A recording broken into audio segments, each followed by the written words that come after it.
Hey everybody, my name is Alex Buriak. I am the Senior Vice President of Jet Lending. And Jet Lending, we perform a lot of daily education for the investment community. And today's topic is going to go over appraisals. And why are appraisals important? Just to let you guys know that the initial recording, this is live.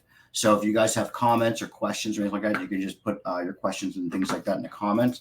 I'll put our website there as a first comment. So you guys watch can see, we can interact together.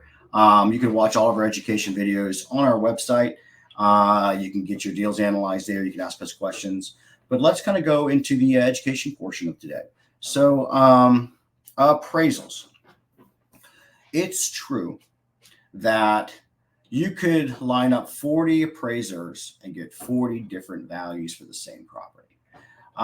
It is a little bit of a art to look at a property, especially an investment, a distressed asset, and to look at it and get comparables and then project upon finishes what that property would be worth if you did X. Okay. So, so appraisals are important for a few different reasons. Whether your lender requires appraisal prior to closing your renovation loan, it's still important to consider as an investor in the initial stages. And why is that? Well, whether you're going to flip a property or whether you're going to hold the property as a rental, whether it's residential or commercial, prior to the short-term closing on the renovation, when you get that appraisal, you are getting a licensed third-party review of the market. And why is that important? Well, your lender probably gave you some ideas about value. If you're using a real estate agent, they gave you their understanding of value, of potential speculative value of this renovation. But then you get the third party appraiser's value. And like we just said, you're like, well, Alex, you just said, it's some person's subjective view of objective data.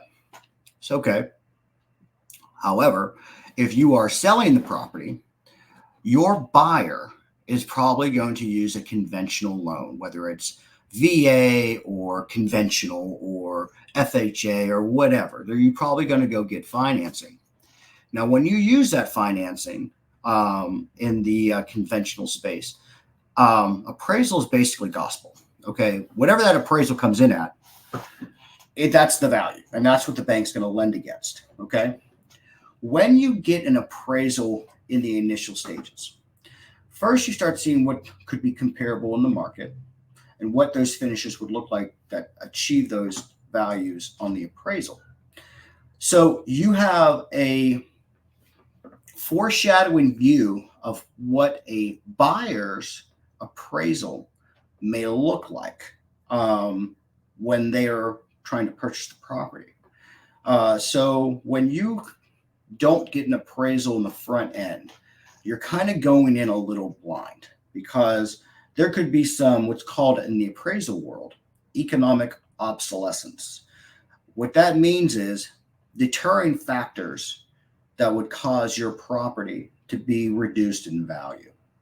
When you get the appraisal, you kind of can start seeing that. They measure it off. Is like people like, well, the tax roll says it's 1,800 square feet.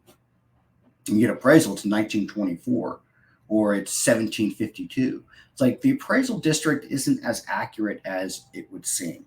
So you get a measurement of what your true square footage is, and then you get this projection of value. And the value of the appraisal is that of what could my borrowers potentially face when trying to purchase the property.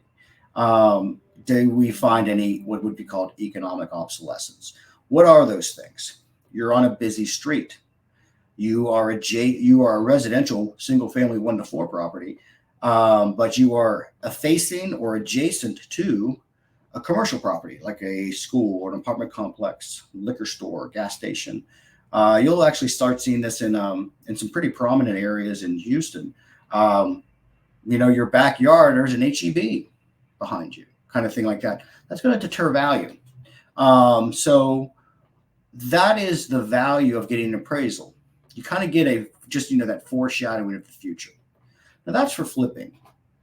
When you guys are purchasing rentals, um, just on the straight purchase, like you didn't fix it up or anything. Like you're just buying a property, and you're just going to put a renter in there. The 20 and 30-year paper is all backed by most, I should say, not all, but most are backed by either securities or they go into like pension funds or life insurance companies and things like that. And there's that paper gets traded.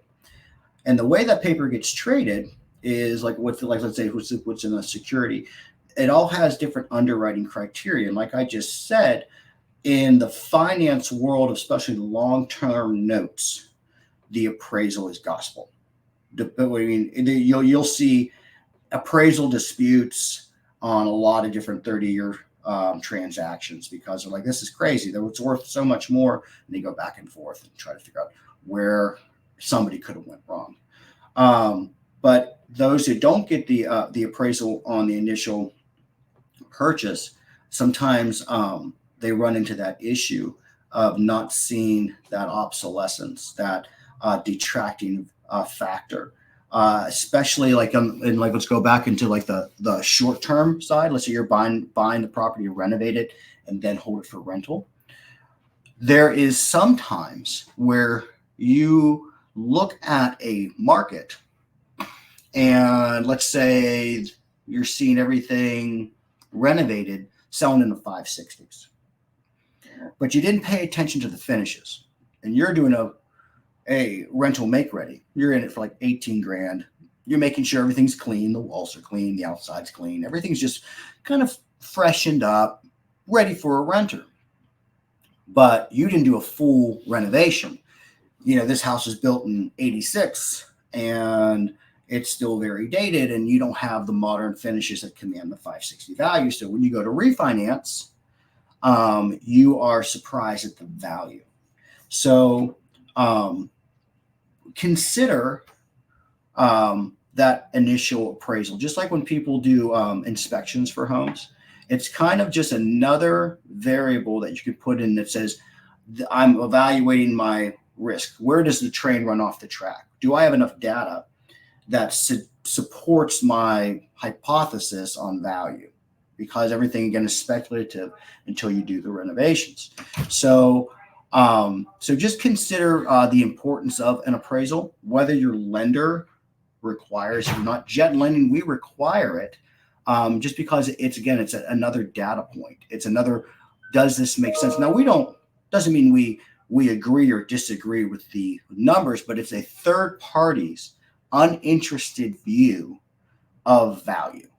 So it is an important consideration when you are investing to see what would a licensed personnel view this as, understanding that it's a subjective opinion of objective data.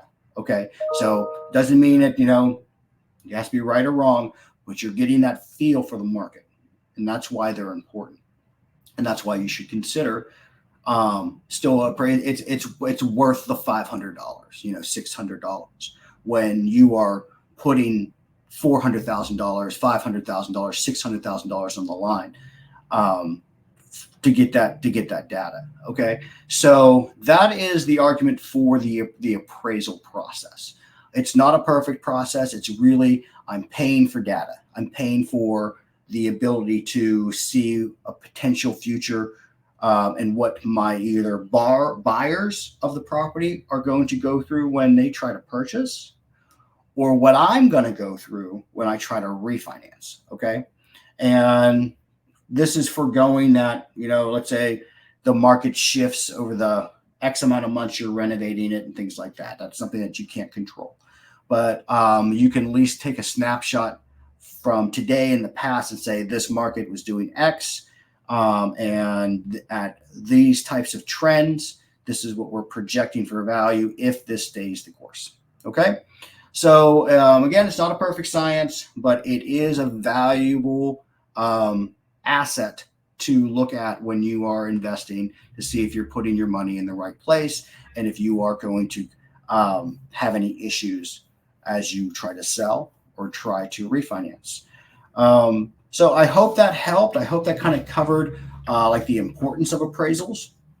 Um, it's it's something that you guys should really consider. Okay, so if you guys want, again, you can always ask me questions during these broadcasts. If you see it afterwards, you can still put in the comments and we'll still see it and we can answer questions. Do you have any questions or ideas of what kind of content you guys want me to make for you so you guys can get better? Let us know. Of course, if you're watching like on YouTube or something, subscribe to the channel. We do basically daily education. You get reminded when we're on.